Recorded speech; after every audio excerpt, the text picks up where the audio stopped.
जैसा कि हमने पिछले एपिसोड में देखा था, हावरन एग्जामिनेशन से आने के बाद अपनी कल्टीवेशन के ऊपर फोकस कर रहा होता है और अपने हाथों से 5 एलिमेंट्स को बुलेट की तरह शूट कर देता है, जिससे आगे रखा हुआ एक पेड़ का चित्र उड़ जाता है और बड़े बड़े छेद हो जाता है। इसे देख के हावरन खुश होते हुए कहता है, जैसा कि मिशो ने कहा था, मुझे इस तरीके से 5 एलिमेंटल कल्टीवेशन की ग्रेट टेक्निक को प्रैक्टिस करना होगा और मैं अपने हिसाब से 5 एलिमेंट्स को एक दूसरे के साथ कंबाइन कर सकता हूँ। उसके बाद मैंने अपना ओरिजिनल कल्टीवेशन मेथड को हटा के एक न्यू कल्टीवेशन मेथड को एस्टेब्लिश किया है। Light splitting sword shadow school को यूज करने के बाद मैंने फाइनली कुछ प्रोग्रेस किया है। हावरन ये बात कर ही रहा होता है, उसी वक्त कुछ जगह पे बर्फ पड़ने लगता है। इसे देख के हावरन बहुत ही ज्यादा हैरान हो जाता है। उसी वक्त कुछ जगह पे एक बर्फ का बाउंडर हावरन की तरफ आने लगता है। इसे देख के हावरन जल्दी से अपने फायर एलिमेंट को यूज करते हुए उस बाउंडर की तरफ अटैक कर देता है, जिससे वो बाउंडर पूरी तरह से हट जाता है। उसके बाद हावरन एक अजीब सी जगह पे पहुंच जाता है। इस जगह को देखते हुए हावरन कहता है, मैं कहाँ पे हूँ? मैं थोड़ी देर पहले तो अपने स्कूल में ही था। उसके बाद थोड़ा सा हैरान होते हुए कहता है, क्या ऐसा हो सकता है? मैं सिर्फ कल्टीवेशन करने की वजह से एक अनदर वर्ल्ड में पहुंच चुका हूँ।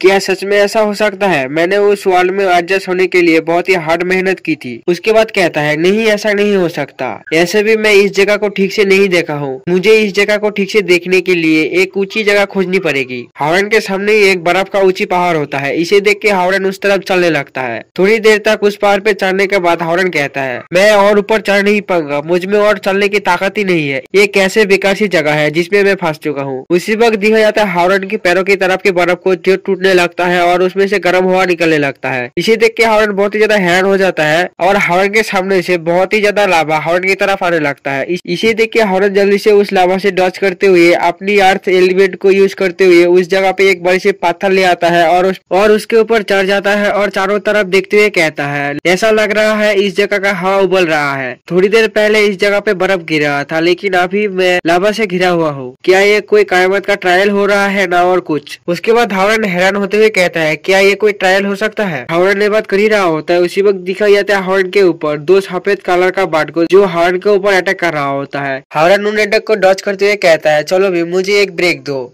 उसके बाद अपनी स्पिरिचुअल स्वॉर्ड को निकाल के उस बाट को दो हिस्सों में काट देता है, जिससे उस बाट का ब्लड हावरन के मुंह पे आके गिरता है। इस ब्लड को देखते हुए हावरन कहता है, क्या ये पेंटिंग का इंक है? उसके बाद आसमान की तरफ देखते हुए कहता है, क्या मैं किसी पेंटिंग के अंदर हो सकता हूँ? उसके बाद दिखा जाता है बाहर का सीन, जहाँ पे हावरन सच में एक पेंटिंग के अंदर होता है जो मिस्टर किंग सयांग ने बनाया होता है। मिस्टर किंग हावरन को कहता है, हावरन, मैं तुम्हें इस बार इजी तरीके से नहीं लूंगा इस एग्जामिनेशन के दौरान। उसके बाद दिखा जाता है फिर से अंदर का सीन, जहाँ पे हावरन कहता है, तो ये शायद असिस्टेंट इंस्पेक्टरों का सिलेक्शन एग्जामिनेशन है और किंग सयांग इस एग्जामिनेशन का एग्जामिनर होना चाहिए। उसके बाद हावरन उधर ही एक ऊंची चट्टान पे चढ़ने लगता है, जिसके ऊपर कुछ बीस्ट होता है जो हावरन के ऊपर अटैक कर देता है। इसे देख के हावरन जल्दी से अपनी स्पिरिचुअल शॉट को निकाल के उन सभी बीस्टों को मारने लगता है और कहता है, ये जगह किंग सयांग के पेंटिंग के अंदर है, इसीलिए इस जगह का इंचार्ज किंग सयांग है और इस जगह पे वो कुछ भी कर सकता है। उसके बाद कहता है, इन सभी बीस्ट को मारने के बाद मुझे ऐसा लग रहा है जैसे मैं खुद ही एग्जामिनर के साथ फाइट कर रहा हूँ। इन सभी बीस्टों को मारने के बाद भी वो कॉन्स्टेंटली इस जगह पे न्यू बीस्ट भेज सकता है। मेरा पावर ज्यादा देर तक नहीं रहेगा, अभी या बाद में मेरा पावर खत्म होने वाला है। हावरन ने बात कर ही रहा होता है। उसी वक्त हावरन को उन सभी बीस्ट के ब्लड को देख के कुछ आइडिया आता है। उसके बाद हावरन उन सभी बीस्टों को एक जगह पे इकट्ठा करने लगता है। थोड़ी देर के बाद हावरन उस जगह पे बहुत सारा बीस्ट को इकट्ठा कर लेता है। उसके बाद कहता है, अब जबकि इन सभी बीस्ट को इंक से पेंट किया गया है, तो फिर मैं इन सभी बीस्ट को एक पिक्चर बनाने के लिए इस्तेमाल कर सकता हूँ। ये बोल के हावरन अपनी स्पिरिचुअल एनर्जी से एक ब्रश बना लेता है और अपनी मेटल एलिमेंट को इस्तेमाल करते हुए उन सभी बीस्ट के ऊपर पेंट करने लगता है। थोड़ी देर के बाद उस ब्रश से 2-3 स्ट्राइक मारने के बाद उस जगह पे हावरन के आगे एक बड़े से बाट आ जाता है। उस बाट को देखते हुए हावरन कहता है,